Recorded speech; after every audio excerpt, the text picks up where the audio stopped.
Norman and Nichols, just where are we kind of with those guys at this point?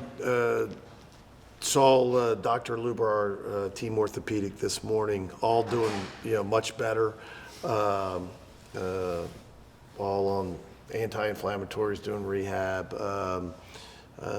I would be surprised if they all weren't ready to go this weekend. Now that it's no longer speculation, you guys are hosting. What does that mean to have postseason baseball back here? It's kind of heard what the other guy said, and it's right on the wall outside. It's one of our goals. It's not just to make it to a regional, but to host it. To be one of the final 16. When the season ends, it's a great reward. For the players, it's a great reward for the our great fans, and it's special. To play at home in postseason. So it's good to be back here, and I know the guys are excited to continue at Swayze. The chairman said that you guys were one of the teams that got strong consideration for like that 8th spot. Did you kind of end up where you sort of thought you'd end up this morning?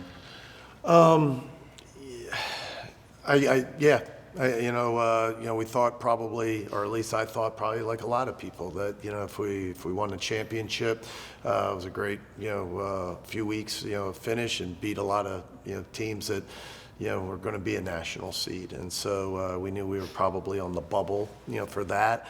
You just don't know. You don't know until you hear your name on Sunday night, and so it's kind of the mantra, as you've heard us say, is be where your feet are. Let's just take care of business, and so you try to not get too far ahead of yourself. And again, it's those are one of the things that's out of our control. But certainly thought we'd be in the running.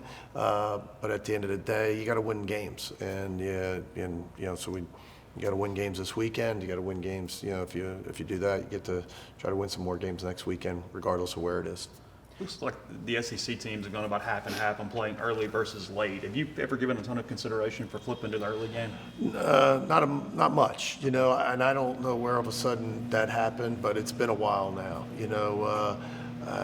I always felt that that's a disappointing thing for your fans, to play, and usually it's really hot here, like a lot of our counterparts, and I don't know if I necessarily want to be playing at 1 or 2 o'clock if I don't have to. We're used to playing on Friday night. Our fans are used to being here on Friday night, and that's kind of the reward. And so I think when you do that, I get it, that if you lose, you got to turn around and play again, but you're supposed to win, so I think the pluses outweigh the minuses. We've always thought it's the right thing to do for our team and for the fans, and to have that atmosphere Friday night at Swayze Field. You mentioned, I think you said yesterday, even that older teams have success, and y'all are an older team. That was kind of the goal, in roster building. What is it about this group of older guys that has just kind of meshed so well throughout the season? Well, some of the guys you spoke to, obviously here with Riley and Will and Luke, but throughout the team, you start to. We thought it was a big, whatever you want to call it, coup, or a get. When we knew we were going to get Elliott, Maddox, and Nichols back, 3 guys that played on the national championship team that probably at this time last year didn't think we'd get them back, along with Connor Spencer. And so when you get 3 weekend starters back, and a closer, and guys that have all had success in this league, I think that's a great start. But then when you go into the portal, and we did go old. We wanted to get some older guys from Power 5 schools that have had success at this level. And when you look up and you see Mormon and Humphrey and Sanford, Foley. We thought that was a great mix, and you never know. You're right until you put them all in one locker room. But culture's usually never been our problem, and the guys have really bought into it, and obviously, have played really well. It was just a Tuesday, but what do you remember about Murray? They seemed like they could swing it, best I recall. Yeah, and I had to look up. I knew we played them, but it was like. But it was a long time ago. I think it was March 5th. So, you know, it was over a couple months ago, and it was an extra inning game.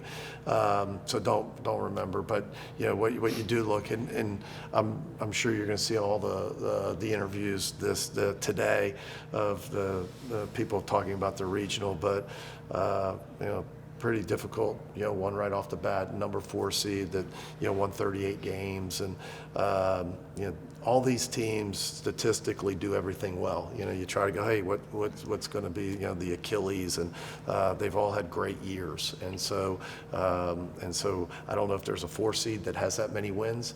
I'm sure there's not a 3 seed that has as many wins as Western Kentucky with 46. I don't know how many teams in the country have 46 wins, let alone a 3 seed. And then, of course, the ACC champ. So it's quite a field, you know, coming to Oxford. Coach, I believe SIRA is your 11th time hosting a regional here. Is this? Not sure, but I'm gonna take your word for it. Okay. Is that right? Yeah. 11. Hey, so, anyway, is this one any more special than any of the other ones that you've gotten to host, or how is this one different than, Yeah. you know, as far as, you know, just teams go?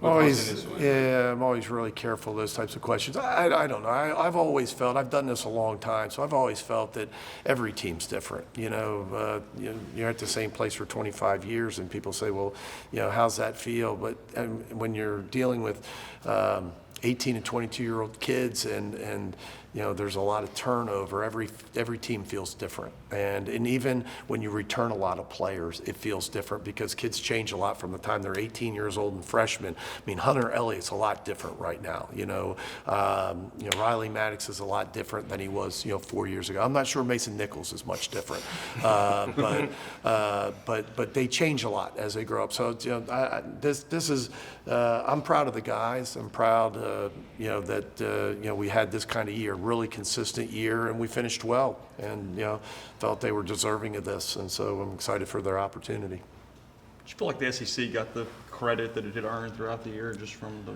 Yeah, I think so. Kentucky You know, not even being one of the last 4? yeah, and didn't know how that was going to go when you heard the and I'll be honest with you, when you know you heard the 8 host sites, you know, I got worried, you know, for them, because sometimes it feels like, man, if we're going to get 8, does that eliminate somebody else, you know, as an at-large bid? But you know, they're certainly deserving, you know, an RPI in the 30s and the number 1 conference in the country, and got some big weekend wins. And so, and we, you know, at the beginning of the year, nobody knew how this was all going to fall out, right? With 16 teams, you know, what does that look like?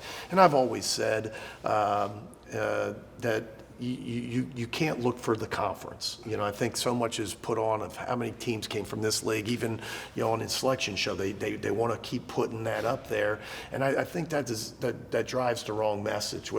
Are the teams worthy? You know, and so you need to kind of like look at the naked resume and not worry. Just look at the numbers and start to decide, are these the best teams? Or are these the teams that host? I think so much we get caught up into, do they deserve 8 hosts? Well, maybe they do some years, and some years maybe they only deserve 4, right? And I think you got to be careful that you start to pigeonhole yourself that, hey, they've only had 8 before. You know, to me, the baseball selection should be, you know, like it is in basketball, like it is in softball, where you just take the best teams, the most deserving teams. And, you know, I know it's really difficult. There's teams that don't get in. We've been the team that didn't get in. And there's tough decisions at the end. But at the end of the day, you know, they work really hard at it. And, you know, I think certainly Kentucky was deserving. I think certainly at least 8. And I'm sure Alabama felt like they should have gotten a host. And certainly when you look at their resume, I don't doubt that either. But I thought they did a great job.